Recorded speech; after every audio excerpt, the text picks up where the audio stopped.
What's up, traders? Sandra O'Connell with Pristine Capital coming at you with yet another market recap video. It is September 30th, 2021. Happy month end, team. What a way to go out. It is month end, it is quarter end, and welcome to another late night edition. I wanted to make sure that the futures were open as I recorded this so we could take a look at what is going on in the market. So today we had a crazy month end. We're going to discuss it. We're going to go through some metrics that I don't normally cover. So we're going to go through dealer gamma. We're going to go through dark pool data as well, in addition to everything we always cover. Before we jump into all that, quick first disclaimer, nothing in this video should be construed as investment advice or recommendations. Please follow your own trading plan and your own risk parameters. And last but certainly not least, do not YOLO your entire account into any one of my trades. All right, team, let's jump into it. So today, box scores. We had the S&P 500 as measured by the SPY closed down 1.22%. We had the Nasdaq QQQ finishing down only 0.37%, team. That should stick out to you. Then we had the IWM small caps finishing down 0.94%. And we had the Dow Jones closing down 1.59%. In terms of breadth, it was horrible out there. Only 8% of stocks in the S&P 500 were advancers. 7% in the Dow, a little bit better in the Nasdaq and the small caps, but overall today was a washout day, make no mistake about it. And just to give you some color on month-end trading, and I'll have this up while I do that. So month-end trading, from my experience working on the fixed income desk at Vanguard, when it comes to month-end, for a lot of these big institutions, it's so much portfolio rebalancing.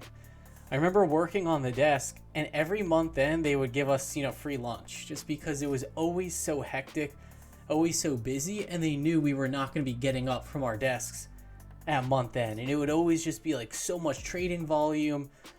And I would say, like, in terms of, we're going to like buy things based on fundamental reasons, it was rarely ever that. It's basically like every portfolio manager out there, their portfolio has, certain risk targets, certain exposures that they have to have at specific levels. There's all these basically like triggers and little like parameters that their portfolio has to meet when they move into the next month. So a lot of it is like, hey, my portfolio is over here. I need to bring it all the way over here. How do we get it there? That sort of thing. So a lot of times for month end, especially if the market is on like a weird streak, you can just get a crazy day where you have all these orders hitting the market at once. That's basically what we had today. You can see, complete bloodbath. There really were no hideouts. There was one. Netflix looked really strong, and then a few of these semis names. But other than that, major weakness in the market. Let's take a look at our S&P 500. S&P 500, we've been talking about this downtrend the market has been in, this H pattern that's been forming. And yesterday, we talked about how the market was basically sitting on the edge into month end. And basically, we went up to the edge, we looked over the edge, and we jumped off the edge, team. So look at this. We had a very high volume day. And for the most part, in the morning, the market was pretty fine. I mean, look at this. Let's just take a look like the hourly chart. So market looked okay. We had this overnight gap, and the pattern has been, we get these overnight gaps, and then the strength is just sold the following day. And you can see throughout the session, we started to trickle lower. We had a bounce around lunchtime, and then once we got to 3 o'clock to 4 o'clock, the floodgates really just opened, and it seemed like there were just piles and piles of sell orders that had to be filled. You can see we're getting this little bounce after hours here, but overall nothing significant. So these are where futures are trading right now. Little bounce. The past couple nights we've been getting huge bounces overnight, and the strength has just been sold. So now we are finally past the month of September, which seasonally is one of the worst months, if not the worst month. So team, for next year, remind me, and for all of you as well, if you're traders, take a vacation in September and get away from the screen. Okay, so yeah, in terms of what we're seeing, I'm gonna pull this up because I'm gonna go a little bit out of order, but I think it just makes sense to talk about this here. So this is the Squeeze Metrics GEX indicator, and it shows us dealer gamma. And dealer gamma, you can go down a whole rabbit hole on this subject. If you're interested, I highly recommend you do that.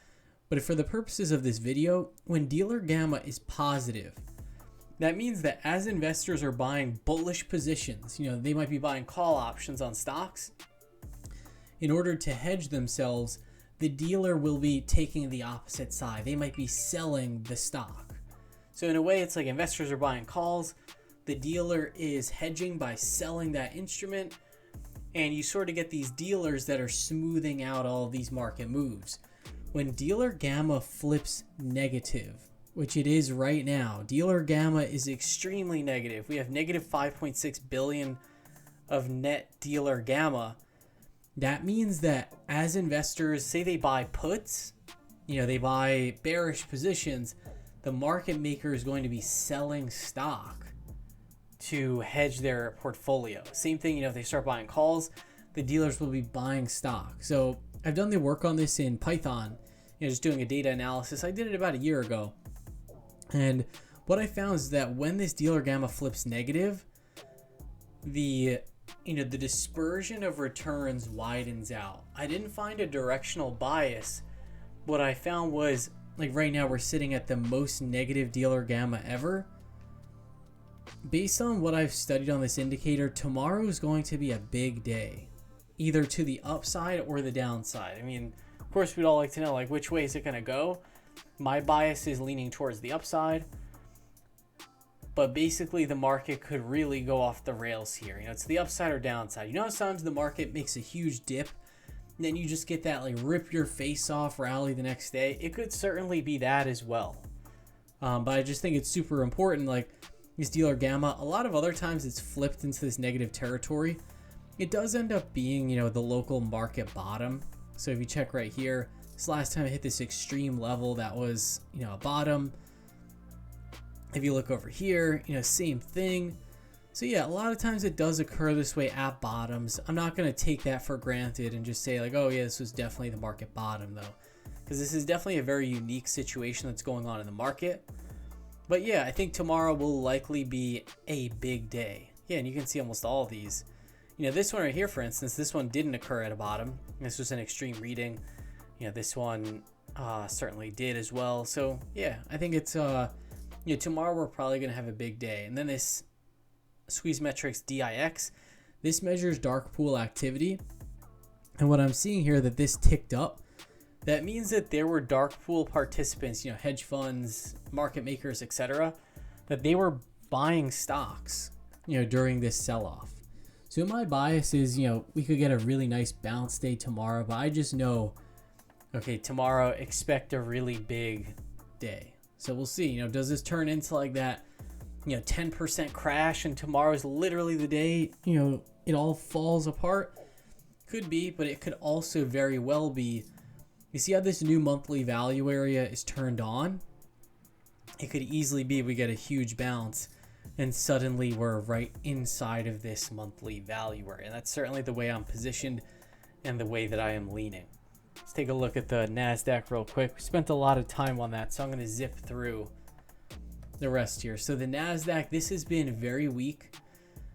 And, these names with the rising interest rates, they're just not faring very well. What I will say, though, is Netflix is really standing out, team. So I rebalanced our long-term portfolio. I managed that in M1 Finance, and I added Netflix because while the Nasdaq is really falling off a cliff, look what Netflix is doing. If the market hadn't closed weak, Netflix would probably be breaking out to a new high. And look at this. Weekly chart of Netflix. Look how beautiful that looks. We're moving up and to the right. We have this long base over here. We're coming out of it. So I think of all these NASDAQ stocks, Netflix is really standing out. And they actually just acquired a company that I believe is a game maker. So that to me really got my wheels turning. And I think that could be a big reason why Netflix has been so strong, because Netflix has movie streaming, TV show streaming. Imagine if now they start developing games or gaming content, whatever that is. Think about all those users they already have.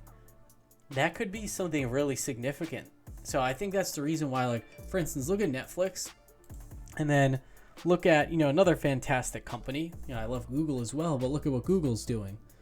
Google, if we look at the daily chart, Google's careening into the abyss. Microsoft, same thing, careening into the abyss. Apple, same thing. So why is Netflix looking so much better? To me, that says that when this market turns around, Netflix is likely a stock that, I'll want to be in. So I added that to the long-term portfolio. So that's, just one interesting call out. I will say that despite all of the market weakness, I can see why that dark pool index ticked higher, because I run scans throughout the day, and basically I have this one scanner. It's like 3 period high. So like on the 5-minute chart, if a stock makes like 3 green candles in a row, it pings me and it gives me like a list of all those stocks. A lot of times when we have these big market drawdowns, I don't get pinged at all, because every name is just getting sparked to the downside, really in trouble. I was getting pings throughout the day today of certain stocks that were making good moves to the upside. Like for instance, like this is the Russell. Okay, I'm going to bring this up because there's a lot of nuances for today. So Russell, look at this. When we had that initial leg lower, the Russell made a higher low compared to the low it made in August. The SPY, for instance, the ES, this one did not make a higher low. So look at where it traded down to in August. Look at where it traded down to in September. That's a lower low. So the Russell showed a relative strength. Now we got the bounce in the S&P 500. It again, this actually isn't even a lower low. We basically made like an equivalent low. Like this, for all we know, could end up being a double bottom right here, team. But look at what the Russell just did. The Russell, higher low again. So I think the Russell is another area of the market. I'm already long the Russell, but I really think it's going to be an area where if and when the market turns back to the upside, which of course now no one thinks it ever can, the market's just going to go down forever. This is definitely, I want to be overweight. I am overweight, so that is good. And the dogs of the Dow really got sparked today. Down pretty big. This one chart looks very similar to the S&P 500. But there were some nice names. So for instance, like Digital Turbine. This is a name, I actually bought some calls on it today. That was my only trade. So let me pull this up.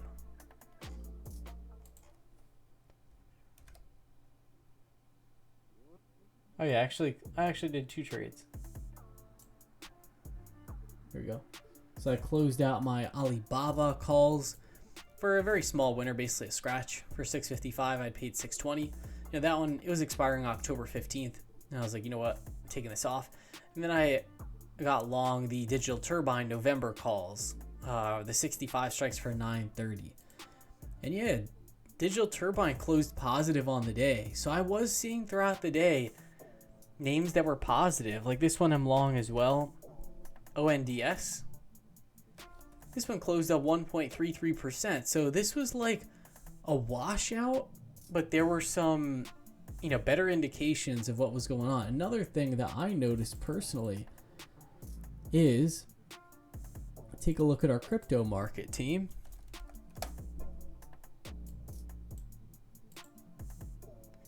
So crypto, Bitcoin, as of right now, it hasn't closed yet.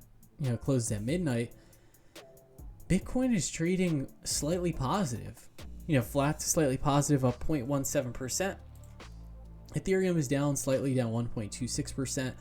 But in a market that is purely risk off, like, oh my God, the sky is falling, cryptocurrency, I would think, would be really getting hit. Cryptocurrency is super high beta.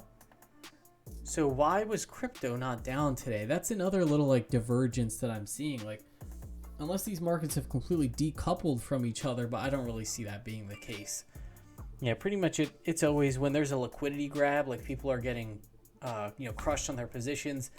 These markets, their correlations all move toward one. So the fact that cryptocurrency is behaving well today that's a little positive divergence that I'm seeing. So that's why, I'm in favor of the market having a nice bounce tomorrow, but we'll see. I mean, I thought the market could bounce a couple of times over here, and it really hasn't. So we're going to have to see what happens, team. And then let's take a look at our sectors. We'll take a look at our style factors just to see what really got hit. Yes, this is kind of interesting too. Look at this. So we had, and this again, this is probably due to rebalancing. Like I said, like there's a lot of movements on month end that they're not occurring. Like you can't really make logical reasons for why these are occurring. It's just equations that are in portfolio management software. They're like, okay, you need to buy more of this, sell more of that. Portfolio manager generates the order, sends it to the trader. Trader uses his algo, executes it on the phone or manually, whatever. So yeah, a lot of these moves, it's not like you can really divine like some big meaning, but I think it is meaningful that there were some groups that were positive. So MSOS, the cannabis names, were up 0.96%. I increased my weighting to cannabis in the long-term portfolio. Chinese technology was up 2.65%. Solar energy, gold miners. Yeah, people were buying pet rocks today, team. And then the ARK funds as well. Perhaps you could say, these ARK funds have performed very poorly. So, as rebalancing occurs, these names are bought. Whatever story you want to tell yourself. But there were some bright spots in the market. Let's take a look at the really weak spots. So really weak retail. Man, retail got blown apart. XRT down 4.75%, and the home builders rates are moving higher, so that kind of makes sense. Let's take a look at XRT. Yeah, XRT got the sparking of a lifetime. And look at the heavy volume this is occurring on. So like on a day like month end and quarter end, something like this, like sure, maybe the XRT was supposed to be down. I think it was Bed Bath & Beyond reported bad results. That's not even a good company anyway, but maybe this move was supposed to be like, okay, retail stocks are going to trade down. But this looks a little bit like, this is being exacerbated by some month-end dynamics or quarter-end. So this looks really oversold. My go-to retail names, there's a couple that I really like. They're more on the luxury side. Oh my gosh, yeah, Capri getting crushed below the 200-day moving average. So that's one that I typically follow. PVH is another one. Geez, down 6%. And then this one as well. Restoration Hardware. Yeah, down 4.04%. So these ones could be good bounce candidates for tomorrow if the market looks a little bit healthier, but we'll have to see. Okay, and then in terms of our style factors, we had pretty much everything down, no huge losers. Looks like high div, low vol was down almost 2%. That was our big loser. And let's see some of the relative winners. So we had growth only down 0.8%, international momentum only down 0.34%, and international value down 0.81%. In terms of my trades, we already looked at those. I just closed out Alibaba. I got long Digital Turbine. And let's take a look at our VicTech options races. And then we'll also take a look at our put to call ratio. It's another reason why it's like, at some point we're going to bounce, team. Look at this. So these are our current options market statistics. This is the put to call ratio throughout the trading session. We were at above 1 almost the entire day. So that means, players were buying put options. So, I mean, it could just be the case where all these people that are buying their panic put options end up just making a killing off of their panic puts that they bought on the lows, or at some point the market's going to bottom out. This is not updated yet. But yeah, when people are like in desperation buying put options, yeah, this one isn't updated either. And they're just like on their back foot, buying puts because they have to. That is super lucky if you're doing that and you're actually like, then the next day you just like crush it on your puts. Typically doesn't go down like that. Typically once everyone buys those put options in a panic, and what happens is the VIX inflates, so you end up paying a big premium for those puts. That's why like there's the old adage, buy protection when you know, it's like not when you have to, when you can afford to, or something like that. It's basically saying like buy protection not when you need it. You know, buy the insurance when everything looks good. With this VIX, it's at a 23. Don't get me wrong, you know, this thing's putting in green candles. It's not closing on the highs, but the VIX is stubborn. Usually for these VIX spikes, look at how they usually go down. So you get a big spike candle, then you get some red candles, and you can see the VIX, like, once you start seeing those red candles, then it just torpedoes lower and kind of crashes. Same thing here, you start seeing those red candles, then this thing just kind of gives out. Same thing here, same thing here, same thing here. Just happens over and over again. This has been the first spike where it's like, you know, we're not seeing those red candles yet. So with this negative dealer gamma, could tomorrow be the day that VIX goes up to a 30? Could happen. You know, so I'm definitely, you know, if that happens, I'm not going to be like, oh my gosh, how could this ever happen? You know, all the signs are pretty much here. That's not my baseline expectation. Certainly plausible. Okay, and we're starting to build on these gains up 0.25%. Past couple days, that has not meant anything, but you'll have to see. So let's pull up, you know, before we break for tonight. Let's go to our VIGTech options races team. We're actually going to look. I just think it's more useful when the market's really selling off, because everyone, you know, everyone wants like some sort of color on what's going on. So let's look at today's combined flows. This just shows you, you know, where most of the options order flow is going. And of course, SPY and Tesla are pretty much like always at the top. You got Alibaba, that's become a regular in the top of our list. Okay, so we got these names. Let's take a look at our matrix, the tradescape.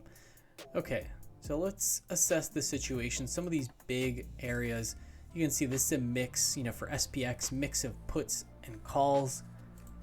Nothing crazy there. This is the SPXW. Same thing, a mix of puts and calls. Pretty mixed on Tesla, Shopify. Geez, look at this. Everyone bought puts on Shopify. All on the same day. Are these puts going to work? Probably not. Let's take a look at Shopify.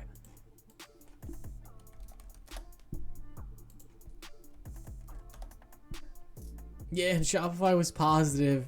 Oh my gosh. So in yesterday's video, if you watched that, we saw yesterday everyone bought puts on the Qs. Like, it was basically the same thing as Shopify today, where every bubble was red. So that's like everyone's loading up on puts. They're like, hey, I'm gonna make so much money when Shopify crashes tomorrow. Yeah, everyone's basically, but they're all on the same wavelength. The Qs ended up being the most buoyant of all the indices. It was only down 0.37%. So that's another divergence in my opinion.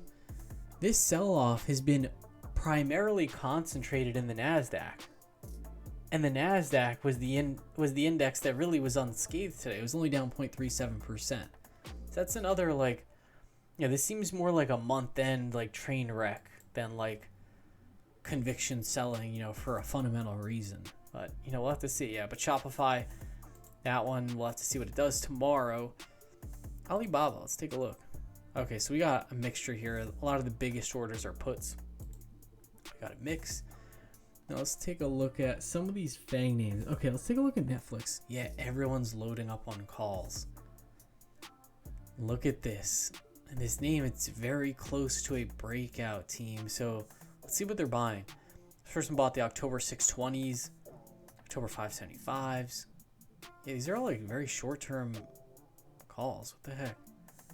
These people went out to 2022. It's like more my style. Yeah, very interesting. Let's take a look at Amazon. And Amazon's more of a mix. But that is our VIGTech options race and Tradescape. Just giving you some color on what's going on in the options market. So team, for tomorrow, everyone needs to buckle up. Everyone needs to get a good night's sleep. Hydrate. Have your coffee in the morning. Maybe have 2 cups tomorrow.